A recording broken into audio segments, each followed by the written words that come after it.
Hey everybody, welcome to the Jim Masters Show Live. How are all of you? It's so nice to see your smiley faces as we present another episode. We're in the 400s now, believe it or not.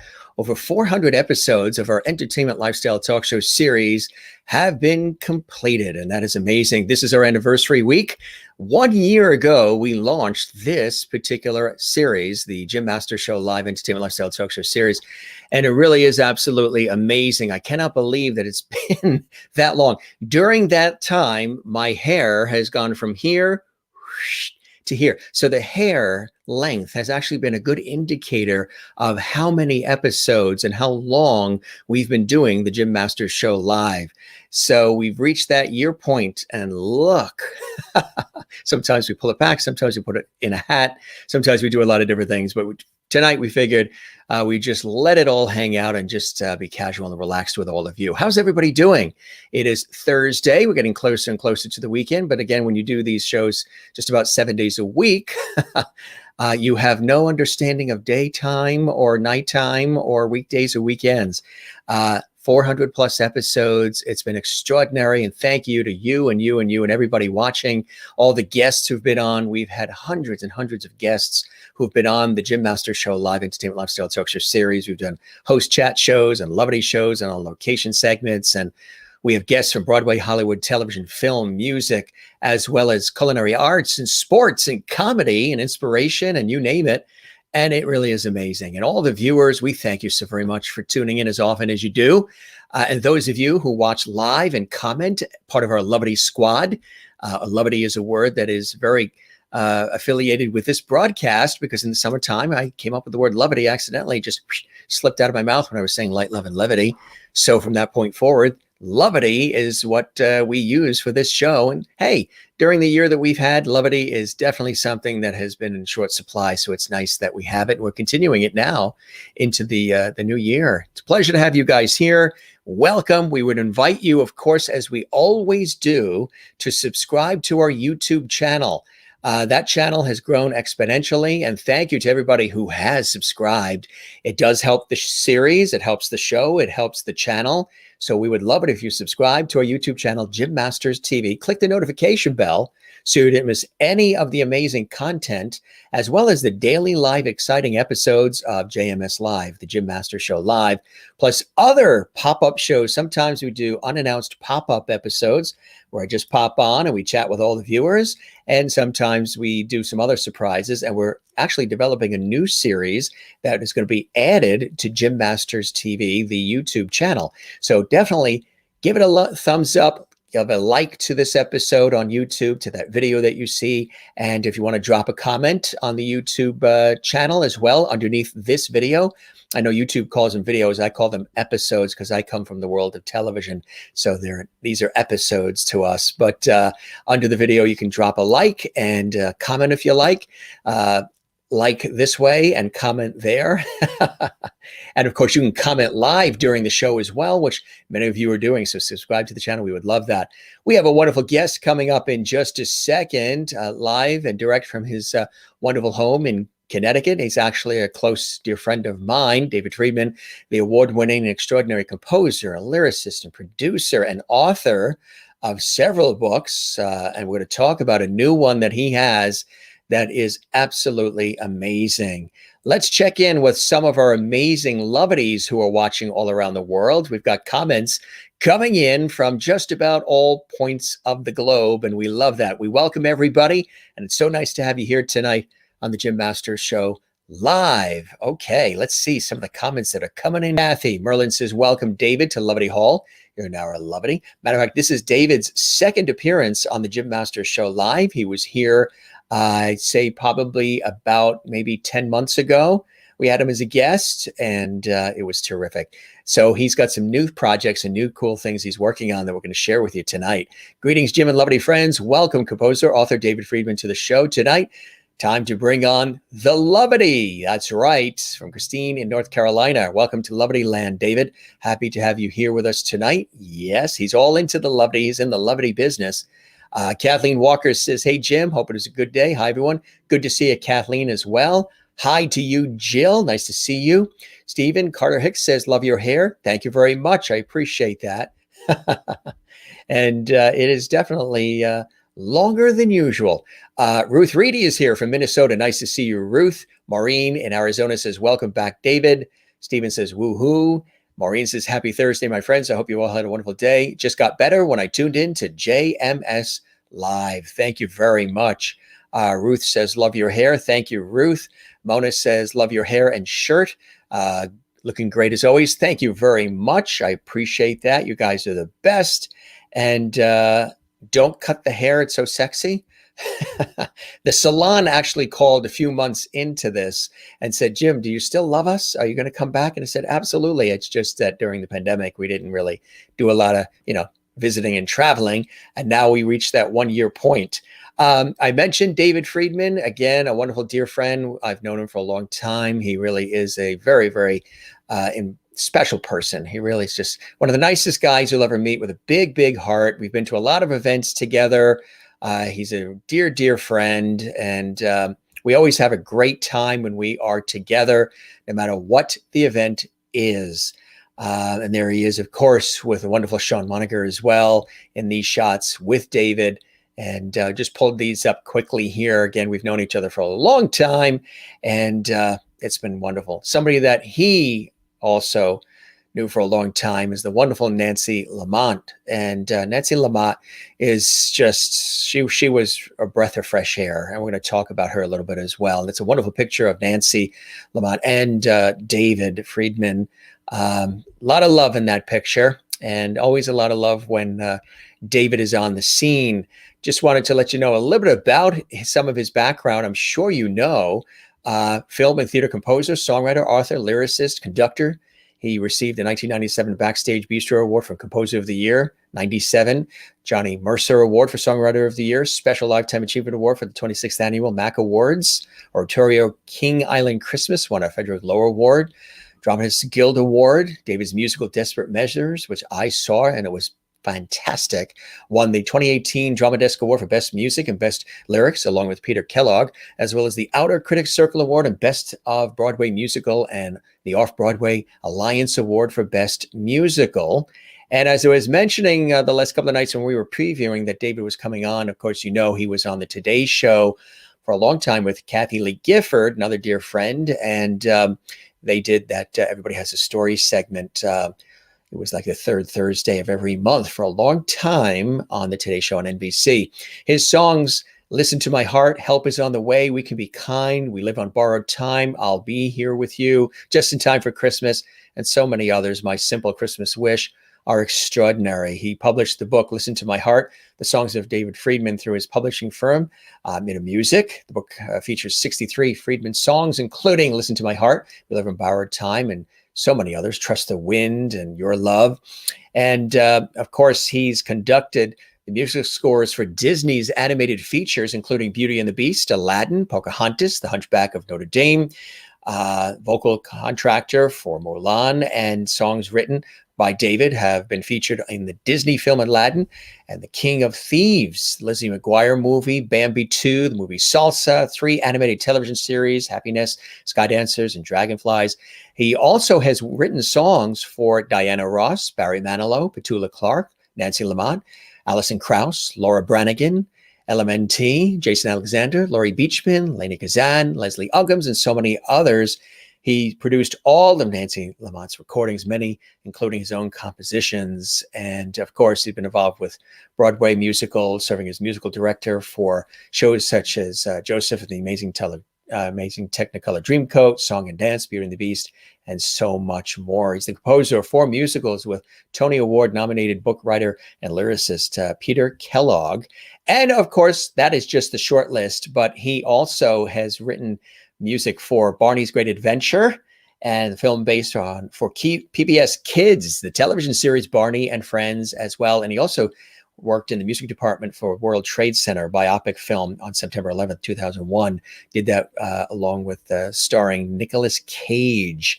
Now, he also has a wonderful new book out that we're going to be talking about, which is Help Is on the Way. And it really is something very, very special, tied into the song that we just referenced as well. Let's welcome him live and direct from his very comfy, cozy Connecticut home, David Friedman. David, welcome to the show, my friend. How are you? I'm exhausted listening to bio.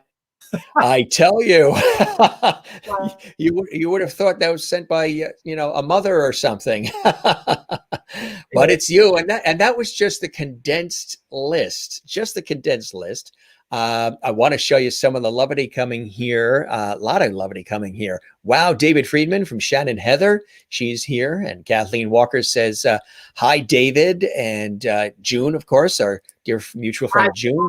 June Ospa. Hey, June. June Ospa, now in Maryland. Yeah, I know. Moved. I didn't know today. She wrote today to tell me. Yeah, we're gonna have to take a road trip there. Desperate Measures, and she's got to give me some of those Maryland blue crabs. Desperate Measures, a major hit, absolutely. Jill Jason says, "Welcome, David. Congratulations." June says, "Miss you, David." Shannon says, "Was just listening to Loves a Gun earlier." Mary says, "In Florida, hi, David. Welcome back." And more coming in here. Mona loves the pictures we just showed. And Merlin is toasting from Canada. She's welcoming everybody. Stephen Carter Hicks says, "So love, David. I'm still on high from last night's episode." Oh, yeah, last night was terrific. We had Jason Graw, Broadway star Jason Graw on the show. I love Jason Graw. It was a hoot. Loved having him on. And everybody here saying hello to you and welcoming you as well. And they've already called you a lovity. So, hey, you'll take it. Kathy Short in Cleveland says welcome. And everybody else says the same. How have you been, my friend? Obviously, everybody hasn't really seen each other in a while because of social distancing and all the things we've had to do to stay safe and healthy. How have you been? We've been good. We Zoom with friends almost every night. We actually see people who we never see. We were on with Lucy Arnaz last night, Karen Mason and her husband, Paul Rolnick, and us. We Zoom every week, and Nancy Timpanaro. So all these people who we don't really get to see in real life, we're spending time with. And I'm online doing my thought exchange workshops, coaching people. And now we're starting to have our first forays with other people who've been fully vaccinated. Yes, we're fully vaxxed here, double shot, done 3 weeks ago, last one, and good stuff. And you're on that same page, you guys. And I think that's really, really perfect. So you've been staying connected, staying in touch, just not necessarily in person yet, but that is slowly starting to come around now, huh? Yeah. We're having, a couple of people together at dinner. We've gone out to dinner a little bit in very safe restaurants. And, we're always wearing masks in public. And when we're outdoors now, you don't have to wear it. But we're wearing it. We overdo it whenever we can. Why not? Respect other people and take care of other people. Wearing a mask is for other people more than for yourself. Absolutely right. That's exactly right. June says we're vaxxed, and Steven says, miss you so much. And Tessa Bella's here. All the lovelies, I send you much love. Always happy to be here. And she also says, good evening. Jim, welcome, David. And Stephen Carter Hicks says, been a long time, David. We sang a lot in the 90s. And yeah, really, really cool. Great welcomes coming in here. So, you've been busy. You're a busy beaver, my friend, working on a lot of different projects. And now you're working, like you were telling me, on the audiobook version of everything. Tell us about this wonderful new book that's out that's tied into the song, Help Is on the Way. You've been on the forefront of healing and of comfort and of love, or in our case, on our show, Levity, well before any pandemics or anything else came along where we really needed to hear those words. This is something that's just inside you. And as knowing you personally, I know that it reflects the essence of who you truly are, David. Tell us about some of the exciting things that have been happening recently with this project. The thing is, the song Help Is on the Way, I wrote it in 1991 for Nancy Lamott, and it was on her first album, still is.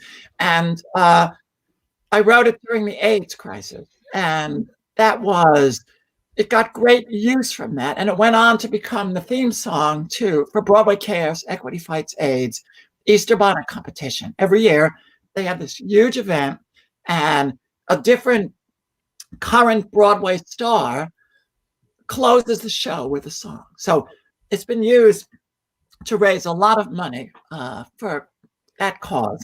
And when the pandemic hit and we couldn't do the Easter bonnet competition, what I offered to do was we took a lot of the people who had starred in it in the past, and we put together this enormous video with 75 people, musicians and singers and kids and jingle singers and Broadway stars of the song, and to raise money and awareness for Broadway Cares. So a couple of years ago, I took my song, We Can Be Kind, and I created a book where each chapter was a line from the song. And then I would have essays and stories. Yeah, there it is. And how we can be kind to each other. How can we be kind to ourselves? And the book was so successful that my publisher and I thought, let's do the same thing with Help Us on the Way. Now, Help Us on the Way this year the song has been ubiquitous because, I mean, Joe Biden's message was help us on the way. And the dedication of the book is, this book is dedicated to Nancy Lamott for asking me to write the song and for recording it so beautifully, to Broadway Cares Equity Fights AIDS for embodying the principles the song speaks of and for making it their theme song, and to Joe Biden for making Help Us on the Way a national slogan during these challenging times. So I thought that what the song is about, it's not a book that tells you how to do anything. It's a book and a song about a mindset. It's about that.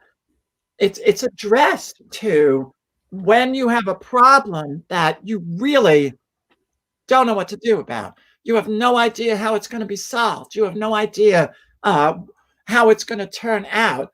To have in mind that help is on the way from places you don't know about today, from friends you may not have met yet. And so, like, the first line of the song is, don't give up the ship, even when you feel it's sinking and you don't know what to do. And I tell the story about how my father's factory burned to the ground 3 times, and how he really had 2 kids in college and he had no money, and how it turned out. And when I asked him, how did you make a success of this? He said, I don't know. The only thing I know is that I always saw this. And so it's about having that kind of faith, and open your heart, open your mind, or, you don't have to know where the path you're on is leading. You just have to walk along. And so the book is filled with stories that give us hope and give us examples. And then there's a section, things you can do in terms of that idea for yourself, things you can do for others, and then quotations. Now in the audiobook, which is coming out, it's taken me forever. It's a big process, I know. Nancy Lamott, each chapter, she takes a line from the song as the introduction to the chapter. So she goes, don't give up the ship, even when you feel it sinking and you don't know what to do. And then the chapter happens. And so it's all stories from my life, things people have told me, and all different things. And it's a joy to write, and it's a joy to edit. And some of the stories are really, tragic, but always tragedies in my life that worked out. Like years ago, I don't remember what it was, but I had something very upsetting happen. I was in my 30s. Either someone broke up with me, or I lost all my money, or something really.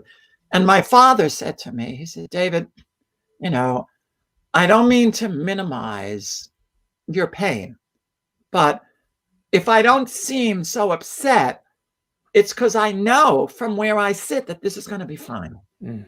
And so this book, my dream is it should be next to everyone's toilet and next to everyone's bed. You should just be able to pick it up, open it anywhere. And when you're sitting around, when you're going to sleep, when you're in the bathroom, and just get a little inspiration from it. What's the response so far from people who've actually consumed it and really savored it?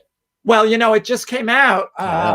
last Thursday, so people are just getting it, and people are Yeah. writing, I'm loving it, I'm enjoying it, and a lot of people are buying it, so that's nice.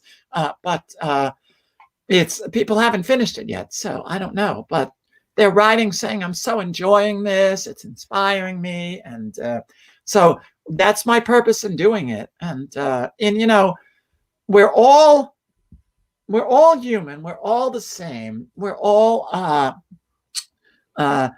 we all need inspiration, and we all struggle, and we all suffer. And I want people to have a voice that says, I see you, I get you. I do something called the thought exchange, which I've written a lot of books about, and I know you know about it. And it's a whole method of holding positive thoughts, but I looked into how come we have trouble holding them, even though we know it's a good thing to do. It's because we have uncomfortable sensations. If we have had experiences earlier in life where, like if you said, I can do this, and someone slapped you across the face, when you say, I can do this, you get nervous. And so I wrote all those books and do all those workshops. And that is when people say to me, oh, David, it's amazing. Whatever problem I bring up, you seem to understand it. Yeah. I say, it's because I have it. It's not like I'm coming from on high, like I'm a guru. We all have these issues. And usually it's like my partner, Sean, is a unity minister. And his ace in the hole is he's not going, I am the minister and I know everything. He's going, I struggle with the same things, and here's how I work on them. So I want to say to people, I know, I get it. I see your struggle. I see what you're going through. And here's some ways in which stories I've heard or things that have happened in my life that have turned out. And so the book is hopefully inspires people to dream, to have hope, to understand that, if you have faith that things are happening as they should, and just believe each step you take is leading you to something good, or life has its own ideas of how things come about. And if you just hang in there, life is going to work it out. So if they can get those thoughts into their head and these stories, I'm happy. Yeah. Right. Absolutely. Beautiful. Beautifully said. I mean, you've inspired us over the years so much, David, with your incredible music. And now putting pen to paper in the way that you are with these books is just extraordinary. And the timing, like we say, the timing of it couldn't have been any better than what we've gone through now. What do you hope people are left with the book when they read it? I think it's one of those that, like you say, they will put down after reading, but they'll pick it up again and they'll find other nuggets they missed the first time. And they'll always, when times are tough, they'll always go back to this book as a reference and a reminder. Well, you see, a lot of the stories pertain to what people go through. So, for instance, one of my favorite stories is, when I did Desperate Measures and other shows, I had to raise a lot of money. And that means asking people for money and getting a lot of no's. And it's so when you're doing that, I would feel very guilty about, I'm asking all these people for money. And I began to realize I'm asking people for something that they have a ton of. Yeah. And I'm offering them something that they don't have, which is participation in an artistic endeavor, which is being able to say, I was responsible for this. And so when people say, how do you take all the rejection? I say, okay, this is my parable for fundraising. Two guys meet on the street. They haven't seen each other in 20 years. And they go, hey, how are you? What's doing? Oh, nice to see you. What you been up to? What have you been working at? And then they begin to speak more personally. And one of them says, how's your sex life? And he says, my sex life is fantastic. I get laid all the time. And he says, really? What's your technique? He says, well, I'll tell you. I stand on the street corner, and every person who passes, I say, hey, want to sleep with me? And the person says, you're kidding. You must get hit and screamed at and yelled at. He said, yeah, I do, but I get laid a lot too. So ask.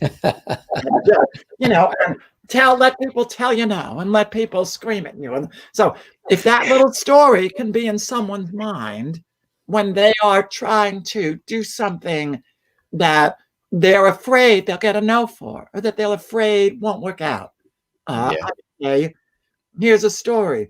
Another one of my favorite stories is called Maybe Good, Maybe Not. It's a very famous Buddhist story. And there's a poor farmer, and one day a horse, beautiful horse, shows up out of nowhere. And the farmer says, oh, that is so good that this horse showed up. I needed a horse. And the Buddhist wise man says, maybe good, maybe not. Next day, farmer's son is riding the horse, and he falls off the horse and breaks his leg. And the farmer says, how terrible that horse came, that my son should break his leg and fall off. And the wise Buddhist says, maybe good, maybe not. Maybe bad, maybe not.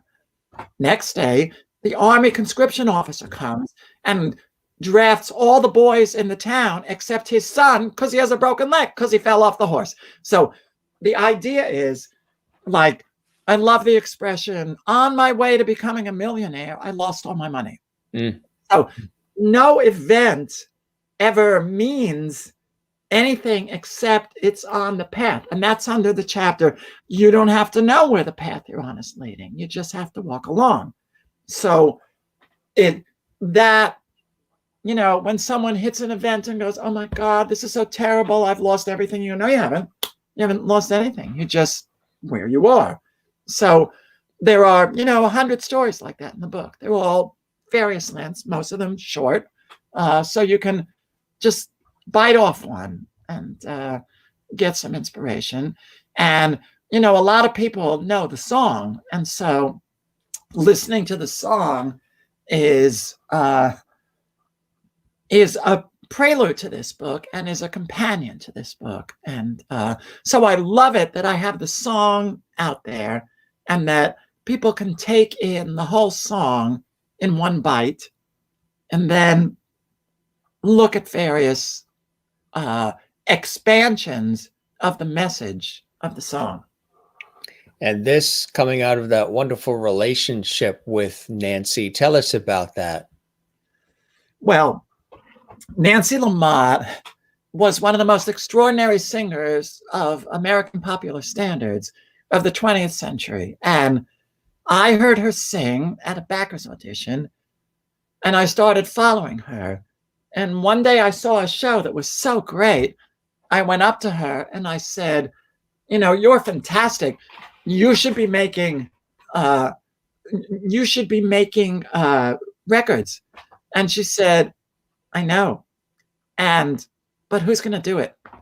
And I heard myself say, I will. And I started a record company for her. And we made 5 albums together. And she had Crohn's disease all her life and was always very ill, but was a fantastic singer and star. And just as her star was really rising, she was diagnosed with cancer and she died at the age of 43, just as her biggest album came out. And, we've sold hundreds of thousands of albums and her voice is still very much alive, but Help Is on the Way was the first song I wrote for her. And she called me from the road and she said, I'm getting tired of my closing number. Could you write me something that will send the audience out with hope? And so what I did was every line of the song, I thought about a different friend of mine or person I knew. And I thought about what would this person need to hear with what they're going through. And so it was set up that way so that you can find yourself in the song. And I do have Nancy singing it here, if we'd like to hear it. Yeah, that would be fantastic, David. All right, let me pull her up here. Here we go. Nancy Lamott. Really, isn't that fantastic when you hear it? It's as if she's singing it for us right now. Oh, I mean, she was amazing. And I have to say that when I don't feel like I write my songs, they write me.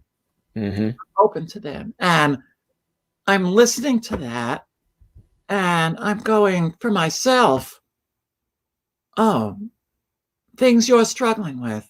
Listen to that. And one of the stories in the book, the night Nancy died, I was devastated and I couldn't sleep. And so I put all 5 of her albums on shuffle, so that it would randomly pick songs. So to see what she would sing for me. And the first song she sang was Accentuate the Positive. And I went, oh, all right, that's a message. And then she sang Help Is on the Way.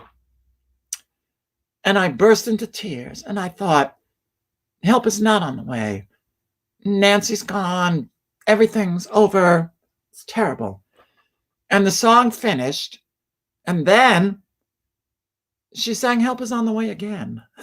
Now, what are the chances of that happening? So I went, okay, Nancy, I got it. All right. Thank you. All right. I'll take the message. So that's the interesting thing about writing. I don't make this up. It's all back there. Yeah. It's all in there. And I open to whatever spirit has to tell me. And I pass it on, but I really try and remind myself, take the lesson for yourself. So people often say to me, oh my God, you must be so spiritual, so calm. So I go, no, if you think I think help is on the way, you're out of your mind. I'm receiving this the same way. And I know him personally, and he doesn't lie. So when I'm reading the book, I'm reading these stories and going, yes, remember this. And so, I love that this is out in the world, and I'd love everybody to spread the message wherever they feel it might be useful for them or for anybody who wants to hear it. What was the process like of first doing the song? That had to be an extraordinary process. And then these years later, doing this book. I'm sure it was deep and it was very emotional and roller coaster in many ways. And I love what you say. And I love when people say, because I believe the same thing, you're really a facilitator, a conduit of energy that is larger than yourself, and it's filtering through you and out of you. And that's what's allowing you to create and produce and do all of this beautiful art that you do in the various ways, shapes, and forms that you have done it and continue to do it, David. And I think that's a beautiful thing. I would imagine it was very cathartic for you and almost therapeutic in a way to write the book and share it with the world as you have. Yeah, I mean, it's really, when I wrote the song, I said, I got help is on the way from places you don't know about today. Then I got stuck. So I thought, all right, put your money where your mouth is. If help is on the way, go out and go to a party. Forget about it. And at that party, I began to have conversations with people that gave me the idea to help all these individuals. And that's the way the song wrote. I had the idea for the book. I started it and wrote a good bit of it. And, I had to wait for all the stories to come to me, sometimes for things to happen. Then the pandemic hit. And so, the book opens with, as I finish this book, the world is in the middle of the COVID-19 pandemic. So it's about, and then I talk about writing for the AIDS crisis, et cetera, et cetera. So the book had relevance. Now, what happened was I kind of put it away during the Oh, hello, Cooper. How are you? I put it away, and this is Cooper in back of me. Yes. They love when pets jump in. Cooper, who do we have? Where are you? Whoop! Goodbye. He's like, look, don't touch. Yeah, look, very friendly. He got scared. So I put it away, and I spent a lot of time in the pandemic I saw the way discourse was so divided and uncivil. So I spent a lot of time on Facebook posting civil discourse, speaking to people who are on the opposite side of the aisle from me, and encouraging people to say things in ways that did not attack anybody. And my song, We Can Be Kind, had a lot of play then, because it was about, can you treat people with kindness? And so I kind of put the book aside. Then I got very busy with the Help Us on the Way video that I made for Broadway Cares. And then we had a big storm, and we have a generator in this house, a big generator. So the minute the power goes off, the lights go on. But the internet went out. So now I'm sitting here for 3 days with no internet and can't write to anybody. My phone works on the internet. Couldn't call anybody. And I got so bored that I said, I got to finish this book. So it took a storm, which probably was another message. There's a saying, they say that the step in creativity before creativity is boredom, that you get to feel so that you do something. So I wrote it and then, edited it. And I have a wonderful publisher, Library Tales Publishing, that really supports me. And then they asked me to do the audiobook, and reading an audiobook is quite a challenge. And editing it is even a greater challenge. And so I'm doing that. And it just feels right to get the message out. And it was interesting to just keep being prompted by, you read a chapter title and then you think, okay, what comes to me? So it's like, dreaming as you go, the story of how Sean dreamed of being a minister. There's a very funny story about asking for what you want. Years ago, I did music for marketing meetings for American Airlines all over the country. And they'd fly me all over the country. And they'd fly me first class whenever there was a seat available. In fact, they'd reserve 2 seats for me if the plane wasn't full. So, but when you're doing that with all the standbys, the last few minutes in front of the gate are always like a pandemonium where people are being called and people. So I was standing waiting, and it was 2 minutes before the flight closed. And this woman walks up and plunks down her ticket and says, I have this aisle seat in coach. I want my seat. And the woman behind the counter said, we can get you on the plane, but we've given that seat away. And she said, I booked this seat and I want this seat. And the woman said, well, if you look at your ticket, it says you have to be here 20 minutes before the gate, and it's 2 minutes. And the woman threw her ticket at the woman and started screaming. So the supervisor came over and said, what's going on here? And the woman behind the counter said, this woman insists on having this particular seat, and we don't have this seat available anymore. We can get her on, but she insists on having it. So the supervisor said, oh, all right, come with me. And she walked her onto the plane, and I was walking behind them. And she walked up to the man who was sitting in her seat in coach on the aisle and said, sir, I'm so sorry to disturb you, but this woman insists on having your seat. May we put you in first class? So That's fantastic. insisted on having that seat, and she could have ended up in first class. She needs a lot of help. So don't assume that this is the only apartment you can have. Don't assume that this is the only person you should be dating. Don't assume that that job is the only thing that can happen. You have no idea what the universe has in store for you if you release to it. Did you always know this, or did this take time and learning and teachable moments happening in your life for you to realize and appreciate this? The fact is, I still don't know it. You know, the fact is, that's why I have like this book and this song and these stories, because we all forget. We all get upset, get worried, get confused. And so I remind myself and hopefully others.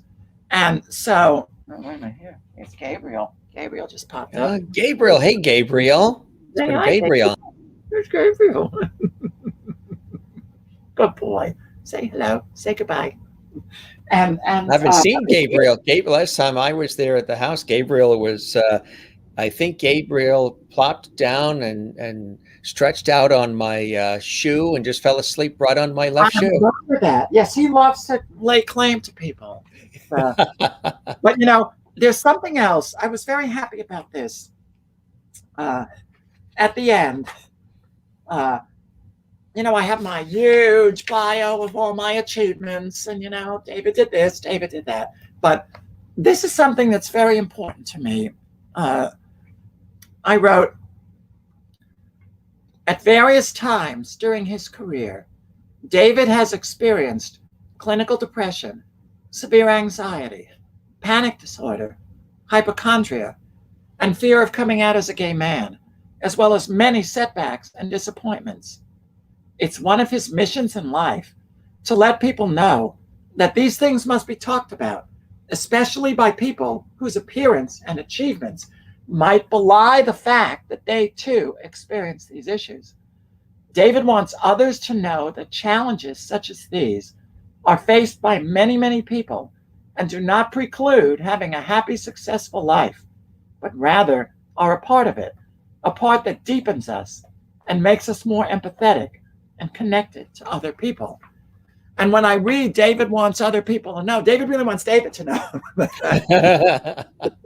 And so I think mental illness and depression and anxiety and fear are things that need to be talked about. You know, Lady Gaga is doing such fantastic work talking about this with Oprah and at Yale and stuff like that. And I want to do my little part to, you know, let people know that they're not alone, and that, of course, we all suffer with these things, and there's no shame in it, and they can be talked about and shared, and that is the way in which we get close to each other. I'm just really, you know, like anything else, a book writes itself. You have to open and let it write. I remember when I was doing Desperate Measures, which I wrote, and we were rehearsing, and I said to the music director when we finished, I said, "Oh my God, I love that song. That's such a great song." I wasn't bragging. I was so thrilled that that song came through me. And, you know, Desperate Measures is we had about 18 productions ready to go. In fact, at the beginning of the pandemic, I was in Los Angeles visiting friends for a few days on my way to Honolulu to see the Honolulu production. And that's right, I remember. And right then, March 13th, the country got shut down, and that production never happened. But the set is sitting in that theater, and when they open that theater, it will open with that production. So, you know, that show is available for theaters all over the country to produce it. And we're hoping that, you know, we get some of the productions back, and, you know, we're opening. We're going to get there. Help is on the way. It's going to happen. For those that are getting familiar with you, maybe for the first time, maybe they know your music, they love your material, maybe they've read the books. How did you first get started? What were those early inspirations for you to want to go into the world of composing and the arts and music in the breathtaking way that you have, David? Well, there's stories in the book too. I was trained at the Dalcroze School of Music, which was a method called eurythmics, which is about feeling music through your body and embodying beats are like walking and using your arms. It made me a conductor. And my freshman year in college, I went back to the Dalcroze School to get a teacher's certificate. And I was at New England Conservatory studying to be a concert pianist, which was really not what I wanted to do, but I was doing that.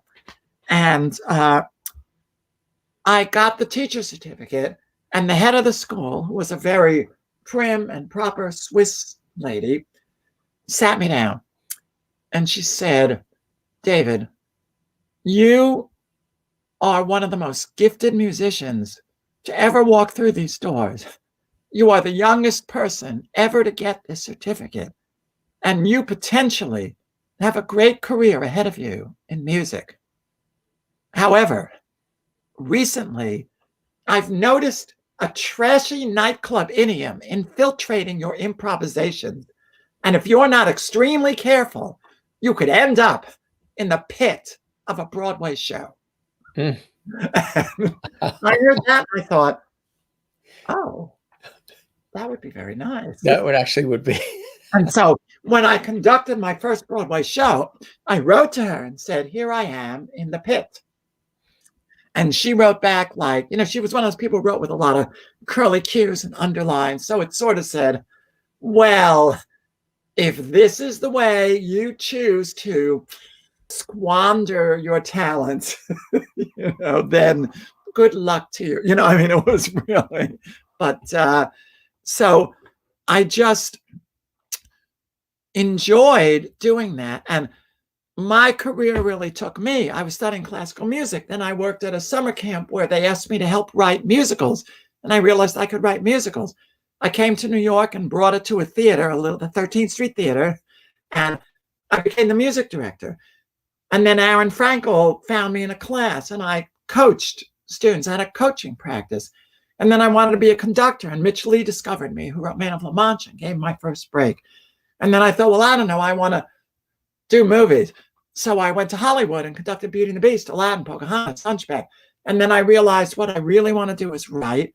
And then I felt I got involved with the Unity movement. And I said, what all of this is really about, what the coaching, the writing, the conducting, it's all really about healing people.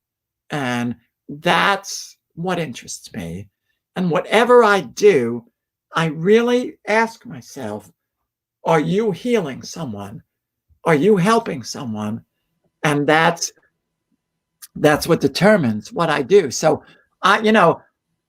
my career has always been a total mess. I never know what I'm doing from one month to the next.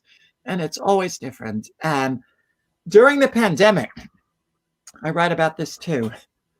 I had been so pushing with desperate measures. Keeping a show like that open is, and so I was so exhausted. And I said, okay, I'm going to sit this. I'm helpless here. Can't do anything. I'm going to sit back and see what the universe has to offer me. I'm not going to worry about money. I'm not going to worry about my career. And the first thing that happened was I got all sorts of bills that I didn't know how I was going to pay. Well, I was going to pay them, but they were extra bills. And I said, okay, whatever. And then money started coming in and work and offers I didn't expect and stuff. And I've just lived in that sense of hold the thought that you're taken care of. I used to say, I feel helpless. I'm like this little baby bird just sitting there waiting to be fed. And I realized baby birds get fed. And so I've been living much more of what does spirit want for me? What does the universe hold for me? And how do I live into that? Then how do I make things happen? One of my favorite statements when someone says, I finally decided to give up control. I say, you had it? Right. We don't. And so we think we do. Do you think you manifested through positive energy those things that happened, like the money coming and things of that nature? Was that a manifestation of positive vibes and energy and positive thinking on your end? Well, you see, if you look at my thought exchange books, the thought exchange, overcoming our resistance to living a sensational life, and I have two others, the healing power of uncomfortable sensations and negative thoughts, and the last one, it's all inside. You see, my feeling is that we don't cause the world to happen, but we see our thoughts. The world is a mirror. The only place life takes place is inside of us in terms of our thoughts and sensations. So I can't prove that you're even there. I know I experience you. And people say, well, isn't that lonely? There's no one out there. I say, no, everyone's in here. So you are an experience within me. And that's a lot better than you being out there. So when we look at the world, we see what we're thinking. So for instance, a blatant example is someone who's anorexic looks at their 70-pound body in the mirror and sees, I am fat. And so we are all looking at the mirror. And what's the purpose of a mirror? I look in the mirror and I go, oh, wait a minute, my hair's out of place. I don't go to the mirror. I fix my hair, and then automatically, I don't have to do anything. My hair looks like that in the mirror. So I say, look in the mirror and see what thought is that reflecting back to me. What thought of mine? Work on exchanging that thought. But the reason I'm holding the negative thought is because the positive thought comes with discomfort. And so you have to be with it. So when people say, I want to be really famous and successful, I say, are you willing to feel that uncomfortable? So for instance, if someone was not willing to grow up dirt poor, be repeatedly molested, and have a weight problem and be constantly criticized by the public for it, that someone can't be Oprah Winfrey. Mm-hmm. That's what Oprah Winfrey was able to tolerate and hold the thought, I have this mission and all this comes with it. One of my favorite, our friend Lucy Arnaz. Yeah. I was winning a Lifetime Achievement Award and she was presenting it to me. So we're both backstage, nervously pacing the floor. She has to go out and expound on my virtues, and then I have to go out and sing and accept an award, whatever that is. So all of a sudden she looks at me and says, thought exchange, what are my sensations? She said, my throat is tight, my stomach my heart is pounding, and my hands are shaking. And just as she said that, the announcer said, ladies and gentlemen, won't you welcome to the stage the one, the only, the fantastic Miss Lucy Arnaz. She looked at me and went,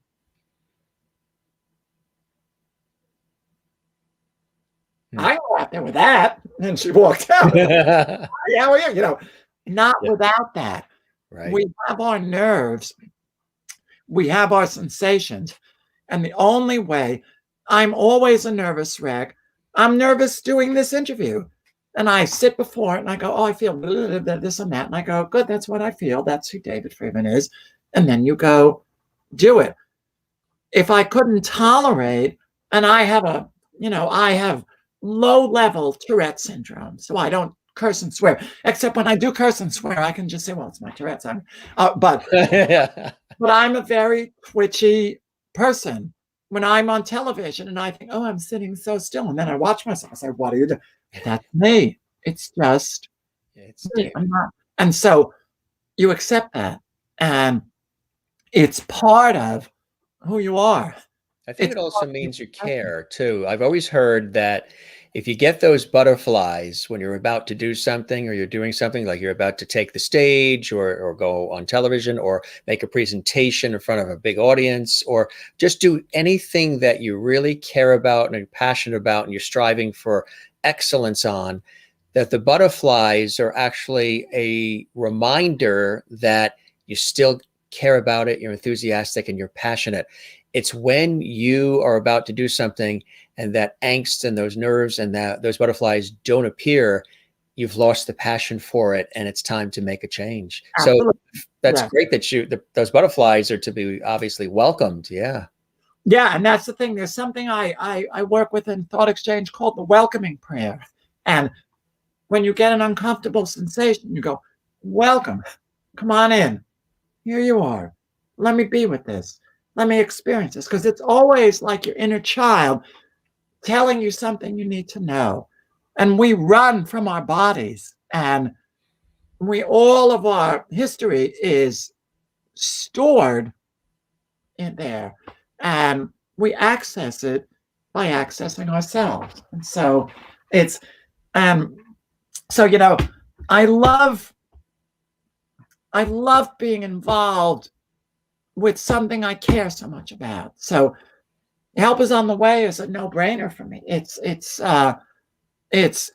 you know, it's like that. And Thought Exchange, you can call me at 3 a.m. and I'll talk to you about it. You know, it's of great interest to me. And the big success and the starring stuff I love, but it's different. This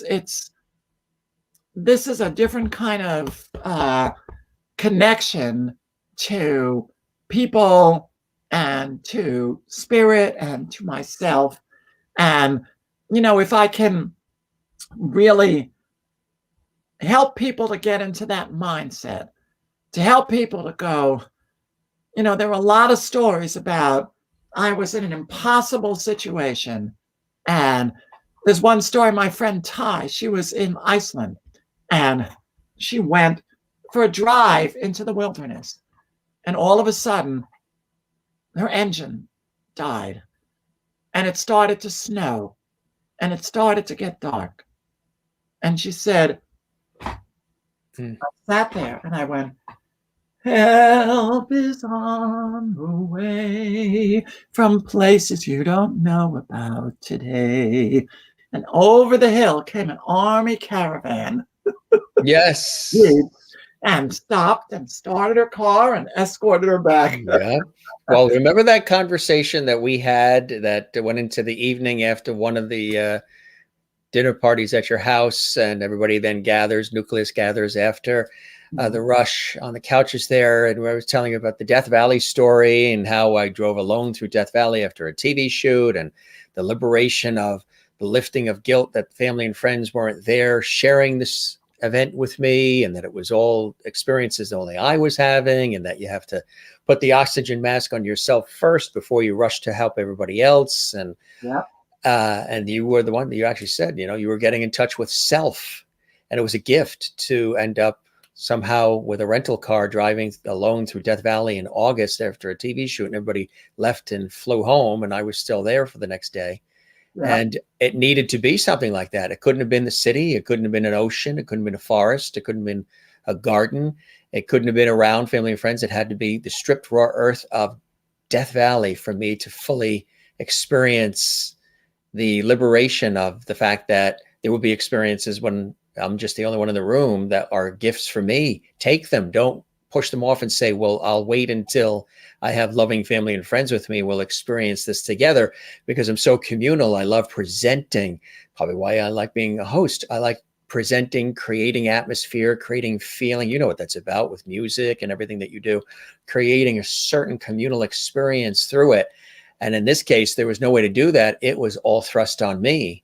And I had felt those three energies, the divine, planet Earth, and Mother Nature surrounding me, comforting me, guiding me. I knew that they could have wiped me out in a second, but they gave me an opportunity to believe in them, to trudge forward with that rental car without anybody knowing, no supplies, through Death Valley in the heat of an August summer, and come out of that realizing that I have to put the oxygen mask on me too, and first, so I can have oxygen to help others, and that the world will continue to spin on its axis, whether I'm always running to rescue it all the time. And those are very, very important lessons, and that there will be experiences where it just happens in front of me and you're the only one that's going to experience that, and that's fine. It doesn't have to be heightened. That experience came to you because you needed that next step for your growth. And so it came to you. I remember when we visited Lucy Arnaz in Palm Springs, and we went to a very fancy party, and it was a very big wig. And Sean and I are sitting in the corner with Lucy, and the hostess comes over and says, "Lucy, what are you doing sitting here all by yourself?" Like we weren't there.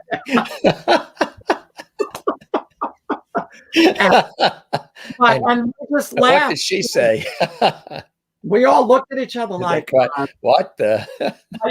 But we didn't take it as an insult. It's her thought. It wasn't anything to do with us, and she didn't know us. And so, but I think we, to start looking at the world, the subtitle of the book is Help Us on the Way from Places You Don't Know About Today. And it's really from friends you may not have met yet. Believe me when I say I know, help us on the way. That to take that mindset of going, rather than, oh my God, all is lost, which is our little mind, to go, I wonder how the universe is going to take care of this. I wonder how this is going to fix. I wonder how this is going to play out. And wait and see. And it does in some way. And it may be a lesson you thought you wanted to have. It may be a lesson you didn't know you needed. And to really ask, why is this painful thing happening? Yeah. Why is this challenge happening? And leave it open that there's something, and there's always some way for you to get where you want to go. And often where you think you want to go is not where you need to be. And often there's a segment in it about, when someone breaks up with you, or when someone, you think this is the worst day of my life, and only to find it needs to be the worst day of your life today. You need to be in it, but only to find that you look back and go, my God, thank God that happened. Mm-hmm. The best day of my life. And so it's that help is always on the way, and you just don't see it and don't know where, and don't have to know. You just have to sit there. So that's what I would say to everybody listening. And the book is, it's on Amazon. It's everywhere, but the easiest way to get it is on Amazon. And I hope that people are heartwarmed by it, and I hope they'll write to me and tell me their thoughts about it and tell me their own stories. And it's a great joy for me to write it. And it's always a great joy to me to be with you. I didn't even recognize you with your long hair. I tell you something, I almost look like Jesus, huh? Yes. So apropos for this evening. Yes, exactly. Has John seen you with this long hair? No, Right. I don't think he has. And I was mentioning in the beginning all the wonderful times that we've had through the years. Yes. Yeah, that was right. And all the wonderful times and all the good moments and of friendship, of good, solid friendship, which is really what it's all about. It's been I've been saying, I hope we sort of rise from these ashes of this pandemic, and not just pandemic, but everything that has been around the pandemic, all the different things that have happened in our lives individually, but also collectively, that we, and I've said this multiple times on this show and elsewhere, I hope that we rise out of the ashes more empathetic, more loving, more compassionate. We were very divisive, already socially distancing with our heads stuck in the cell phones before we were told we have to social distance for our own good, and road rage and shootings and all the stuff that's just been going on and on and on. And I think three energies came together. planet Earth, Mother Nature, and the divine. And they said, stop it. That's it. Enough humans, enough. One of the things I really talk about in the book, the word for accident in Italian is incidente. It's not an accident. It's something that happens. And a lot of people are thinking this pandemic was not a hiatus. It wasn't a parenthesis. It was the thing that happened in our lives. And just like the Depression, and just like world wars, and just like all these things, it is something that was here for us to live and learn and love, and that we can use according to our thought for our next good. That's right. Yeah, it was an experience. And we found there were a lot of people who really suffered, and we lost so many people. And we also managed to find how much we cared, and how much love we have, and how important, our democracy is, how important our neighbors are, how important the way we talk to people is. I go out of my way to talk to people who really feel differently than I, with respect and with love. And so we're going to come out of this and there's nothing to come out of. We're moving forward, and the world is unfolding, and help is on the way. You've accomplished so much, David, in your life, and continue to. I know this is a tough question because there's so many, but what are some of the most proudest moments for you? And they might not necessarily be when you were on stage accepting an award. It could be even some of the extraordinary, impactful, deep work you're doing now. But what are some of those moments in this illustrious career and life that you've led and continue to lead that really stand out for you? Well, my relationship with Sean, that's always the most important. And my time with Nancy Lamott. And, there were exciting things like Broadway and Disney. But it all, I took this big workshop, a week-long thing called the Hoffman process. And it was about looking at your whole life and how you were living out what your parents taught you and breaking free from that. And at the end, they asked, now that you've done this, what is your vision for your life? And I realized that I could say, the House by the Ocean and the Tony Award and the Oscar and the millions of dollars. But what I said was to lead a spirit-guided life, to do and be what I'm here to do and be. And that is really the point. That's really the story. And so many things I've loved and enjoyed, and they have the meaning I give to them. And some things that looked wonderful were really hard. Some things that looked, really challenging were great fun. And I'm curious to see what's next. I don't know. And are you planning what's next, or are you letting it ride? Letting it ride. Yeah. Yeah. No idea whatsoever. And what did you learn about yourself during this year? What are some things, maybe because we've all been taking a look in the mirror and we've all had time, which has been a gift in a way, to look at the next chapters, to reassess, reboot, reevaluate. What do we want to do next? Or is it filling our cup, what we have been doing? What are a few things that you've learned about David over this time? What I've learned is how to receive, is how to not be grabbing the world by the horns, but let the bull lie down in my lap. And I've spent time grappling with some of my deeper issues, but really how to live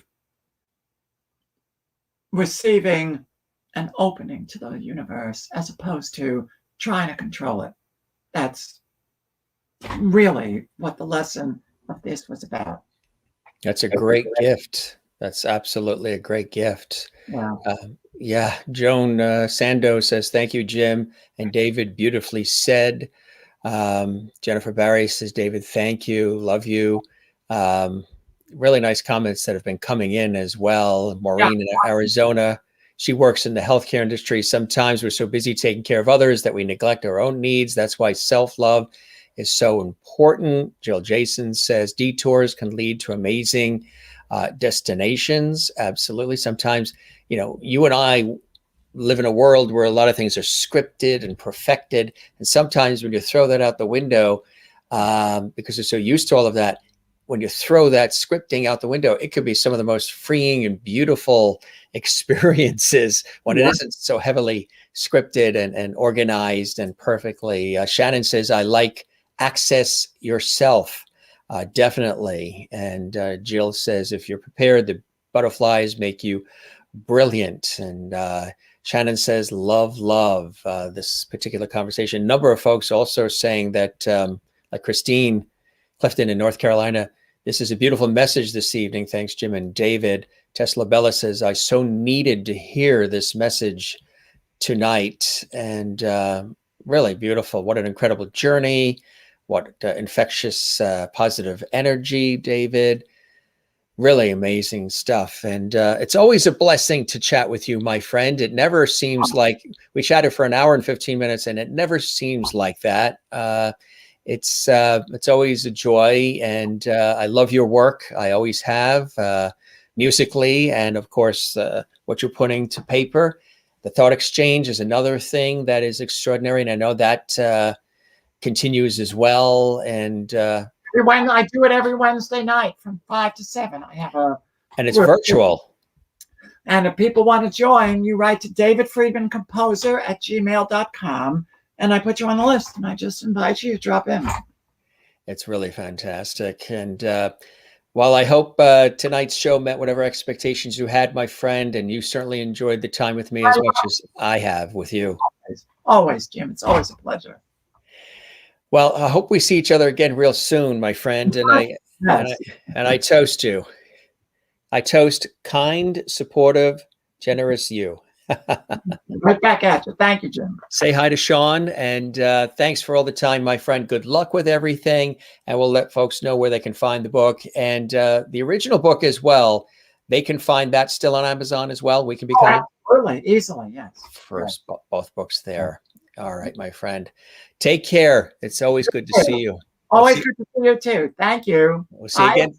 Bye, June. Bye, everybody, right? We'll see you again soon in person. Okay, absolutely. You got it. Have a good night. Bye-bye. Okay. David Friedman, the one and only. Again, what a wonderful story with Nancy Lamott, huh? There they go back there in time, and he worked with her for so many years, and he's an extraordinary award-winning, not only composer, and lyricist, and producer, author, but person.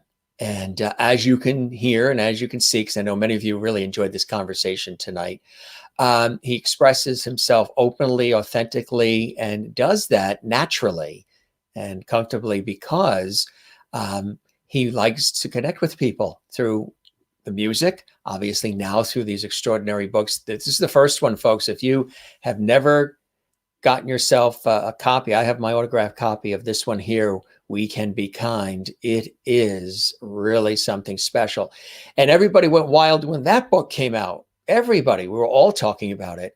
And now, just in time, help is on the way. And once again, everybody, all the friends, everybody's resurrected once again and said, boy, do we need this message and do we need this from our wonderful friend, David Friedman. Again, we've been friends for a long time, and I show these because you have good times with good people, and sometimes that can be rare in life. So stay close to those who matter most in your life. Shannon says, wow, and thank you. You're very welcome. And June, right back at you, of course. And David and myself, Kathy and Merlin and Kathleen says, thank you for being here, David, of course. And you want him back, huh? Jennifer in Allentown, Pennsylvania, you're zen tonight, huh? Can we have David back? I love him, blessed be. This is his second visit. Yes, we will definitely have him back. He's a dear friend, and He's somebody very, very special to have in one's life. Thank you, Jim and David. Beautifully said from Joan. Austin Field, he says, another wonderful show. Thank you very much. Jill Jason says, what a beautiful way to spend the evening. Thank you, Jim, and thank you, David. It is our pleasure. Kathleen says, thank you for being here, David. That is beautifully said, and I appreciate all these great comments. Kathleen says, very open and honest. Absolutely. Absolutely. And in person as well. Jill says, you're an amazing connector, Jim. Thank you very much. XOXO right back at you. Yeah, I love to, I'm a Libra. We're all about balance and harmony. I love bringing people together. I love inspiring. I love encouraging through my professional work and even this show here. We have created such a beautiful community, haven't we? Over 400 episodes of the Jim Masters Show live. It's absolutely extraordinary. And thank you for all the comments, the Facebook messages, the posts, the Instagram messages, the tweets, the sharing, the tagging. We have built something very, very special here on the Jim Masters Show live with inspiring conversations, amazing guests, lots of levity and lovity. And again, this harkens back to the old school talk show style, warm and conversational, like Dick Cavett, a little bit lengthier, warm conversations, no rush, nothing crazy. And Johnny Carson, Merv Griffin, Mike Douglas, some of those old school ways of doing it, Steve Allen, with a modern vibe and a modern twist of today. If you have just joined us for the first time this evening, thanks for joining us. We are here 7 days a week, just about.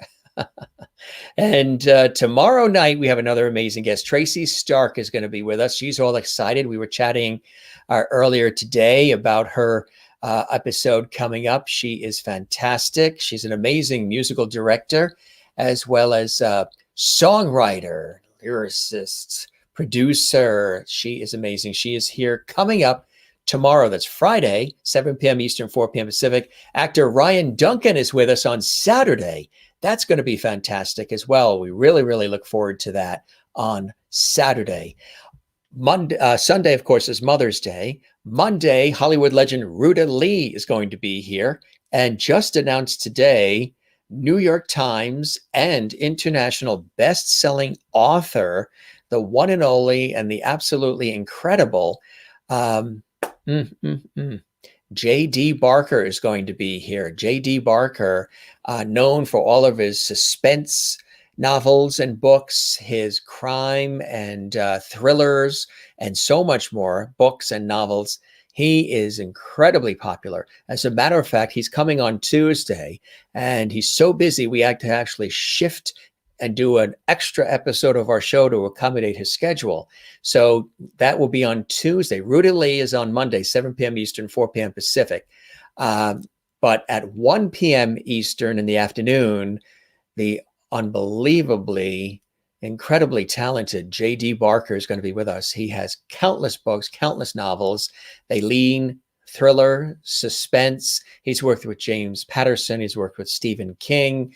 Just Google his name, J.D. Barker, and you'll see what I'm talking about. This just happened a couple of hours ago, where the New York Times and international bestselling author J.D. Barker is going to be joining us exclusively on the Jim Masters Show Live. And that is Tuesday at 1 p.m. Eastern. So it's an earlier time again. He's got a schedule that's like this available. So, and he really wants to come on our show, which we appreciate. So to accommodate all that, because we really would love to have him here, we're going to do a special episode at 1 p.m. Eastern on Tuesday afternoon, this Tuesday. Then Tuesday night, another major announcement. You know who's joining us Tuesday night? We haven't even publicized it yet because an hour before this show, it just got confirmed. Burt Ward is going to be here. Who's Burt Ward? Remember Robin in Batman? Yes, Robin from Batman, Burt Ward, is going to be here exclusively on Tuesday night, 7 p.m. Eastern, 4 p.m. Pacific. So Hollywood legend Ruta Lee on Monday, 7 p.m. Eastern, 4 p.m. Pacific. Then we have the extraordinary New York Times and international best-selling author of suspense, thriller, novels, and so much more, J.D. Barker at 1 p.m. Eastern on Tuesday. And then Tuesday night, we have Burt Ward, who played Robin on Batman, joining us as well. And that is just Jamie Lozano is joining us next week, and so many others. Marion Ross, who played Mrs. Cunningham on Happy Days, is coming in just a couple of weeks. Really extraordinary. Eileen Graff, who played the mom in the 80s sitcom Mr. Belvedere is joining us as well.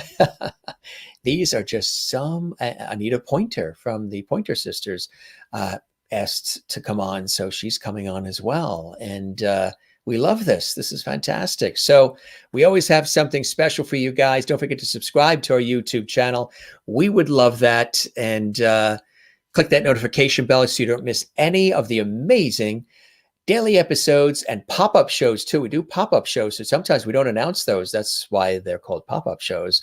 And you don't want to miss any of those. Plus, we're launching some new content and a new series on Jim Masters TV. So check that out. Yes, Burt Ward is coming Tuesday. Robin is coming Tuesday. Have a great night. Good night, all. Yes, we will be here tomorrow night. We'll be here Saturday. Mother's Day, no, but which is Sunday. That's Mother's Day, very special day. And then we will be here Monday with Hollywood legend Ruta Lee, who you've seen in so many TV shows. Worked with Lucille Ball, very close. And then Tuesday, J.D. Barker, the amazing author and best-selling novelist. And that's at 1 o'clock on Tuesday. And then also Burt Ward, 7 p.m. Tuesday night. Good stuff. Good stuff. Good night, Jim. Good to see you as well. Yay. Awesome. Thanks. You got it. And love it, love it, love it. Yay. Glad to have landed here. Thank you, Shannon. So great to have you here as well. Look back in our archives. There's over 405 episodes with extraordinary conversations, amazing guests, levity, and lots of cool things on our YouTube channel at Jim Masters TV, and give it a subscribe. We would love it if you guys can click thumbs up on this video on YouTube. That helps the channel and the episode. We would love that. And drop a comment if you want on the YouTube channel as well. And share the YouTube channel, Jim Masters TV, with everybody you know and love. Tell them about the Jim Masters Show live. We would love that. Good night to you, Mary in Florida. And Christine Clifton says, this hair is getting long. Wonderful show, Jim. Thanks to David and his brilliant mind and kind heart. Till next time, night to all. Absolutely. Yes, we will have him back. Great guests. Yes, we're working very hard behind the scenes for all of you. Good times, great conversations, and so much more on the Jim Masters Show live. Good night, Jim, and great night. Good night, Levities. Hope all have a great night. Hugs and love to all. We also have a Facebook group for our show. If you didn't know, we have a Facebook group for our show. And that Facebook group for our show is called JMS Live Levity Hall. That's JMS Live Levity Hall. It's on Facebook. Everybody is welcome. And a lot of you are there already, which is fantastic. Check it out. It's a new Facebook group tied to our live entertainment lifestyle talk show series, The Jim Masters Show Live. You can go on Facebook and just type in JMS Live Levity Hall and join us. Lots of conversation. Our Levity viewers are posting all kinds of photos and recipes and all kinds of cool things. And I chime in and say hello as well. You can also find me on Facebook, Instagram, Twitter, Twitch, and Periscope, all at Jim Masters TV. So if we're not already connected on all of those social media platforms, you can find me in all of these. Like and follow and subscribe and all the rest, and we shall do the same. And again, if you like what you're watching and you want more, join us daily on the Jim Masters Show Live. All the episodes are available on our YouTube channel. Back with Tracy Stark tomorrow night. Tesla Bella says, thank you so much for a wonderful evening, inspired, enlightened, and empowered. Thank you, Jim and David. Thank you, Tess, for joining us tonight. Always a blessing when you're here with us. Have a great night, everyone. Thank you, Jim, for another amazing show. My pleasure as well. And love to all the Lovities. You know, it's be funny when you guys watch this show and 1 minute my hair is all of a sudden really long. And then sometimes it's pulled back. Sometimes I have a hat on, all these different looks. You're probably like, is this hair even real? Believe me, if you pulled my hair, I would scream. It's real. It's just, we had some fun this year and we didn't get it cut. It's the longest I've ever had it in my life. And it's kind of cool, but we will be getting it cut soon. Night, folks. Keep on. Stay true. Thank you, Shannon Heather. We welcome you here to Levity Hall with you're now one of our Lovities, part of our Levity squad here on the Jim Masters Show Live. As we always say, again, we thank David Friedman for joining us. And again, 2 books We Can Be Kind, and also Help Is on the Way, available on Amazon. Check it out. Phenomenal reads. You're really going to be inspired. The Jim Masters Show Live is available for you 7 days a week, right here on YouTube at Jim Masters TV. Tell a friend about our show. If you missed any episodes, they're all available in the archives for you on our YouTube channel, Jim Masters TV. Share the lovity. Tell everybody about our amazing, unique community and great entertainment lifestyle talk show series we've created. Don't forget to smile, everybody. We always say that. Don't forget to share the lovity. That's really, really important. And also, don't forget to find your Zen place. Mine is with loving family and friends, and then the ocean, swimming, surfing, boogie boarding, sailing the ocean, walking the ocean, floating in it.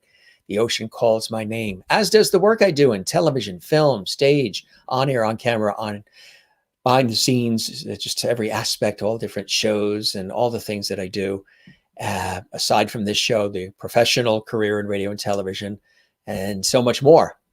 It's really a blessing. And if you're blessed to do work that you love and love what you do, that is magic. It really, really is. And I do love the work that I do, including this show, which has become almost like a full-time job, this show, putting it all together. Don't forget to relax, gang. Don't forget to love one another. And don't forget to share the lovity. That's very, very important. Tess LaBella says, your hair looks incredible. It's gorgeous. Thank you very much, Tess. We love you back. Everybody says, take a picture of it, Jim, before you get a haircut. Make sure you take a picture. I shall take a picture. I should take a few. And stay safe, be well, see you soon. Relax, breathe from the diaphragm. And like we were talking about tonight, like David was saying, love yourself and love one another. That's what it's all about, gang. I know it sounds Pollyanna and maybe idealistic, but hey, what's wrong with that? We can use a little more of that in this world, right? All right, gang, we're going to wrap up. Always a blessing when you're here. You guys be well. We love you all. And join us tomorrow night with Tracy Stark. It's going to be amazing with her on the show at 7 p.m. Eastern, 4 p.m. Pacific. We shall see you again. We love you all. Have a good night. Bye-bye.